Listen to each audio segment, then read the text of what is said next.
গ্রামের বিয়ে পার্ট 6 নিয়ে হাজির হয়ে গেলাম। আসসালামু আলাইকুম এভরিওয়ান, কেমন আছেন সবাই? বর তো চলেই আসলো। এ পর্যায়ে হচ্ছে সব অতিথিরা মানে বরপক্ষ সবাই বসে পড়েছে, কিছুক্ষণের মধ্যেই খাওয়া দাওয়া শুরু হবে।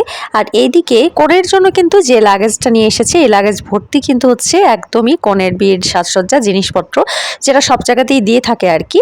তো এখানে আমি আরেকটু বেশি বলে রাখি, সেটা হচ্ছে বর পক্ষের জন্য হচ্ছে যে সাগর রান্না দেওয়া হয়েছিল, মানে খাবার দাবারটা স্পেশাল, সে সময়টা আমি আসলে একদমই ভিডিও নিতে পারিনি, কেননা কনেকে হচ্ছে আমি সাজিয়ে দিয়েছিলাম, যার জন্য আমি এখানটাতেই একটু ব্যস্ত হয়ে যাই, এর জন্য ফুটেজটা আমি নিতে পারিনি। তো যাই হোক, এদিকে হচ্ছে ওদিকে কিন্তু খাওয়া দাওয়া চলছে ছেলে পক্ষের, আর এখানে এই সাজগুজ সব নামানো হচ্ছে। তো আমরা এদিকে বউকে সাজানো নিয়ে ব্যস্ত হয়ে যাই, এবং সাজানোর পরে জামাইকে আবার এখানে এনে বেশ কিছু কার্যক্রম করে গ্রামের এলাকায় যেটা করে থাকে। সো সেটা দেখতে হলে কিন্তু আমার পরবর্তী ব্লগের জন্য ওয়েট করতে হবে পার্ট 7 এর জন্য। সো পরবর্তী ব্লগটি খুব দ্রুত আপনার কাছে পৌঁছানোর জন্য ফলো দিয়ে অবশ্যই আমার পেজটির সাথে থাকবেন। আর এই হচ্ছে আমাদের কোণের ফাইনাল লুক, কেমন হয়েছে জানাবেন সবাই।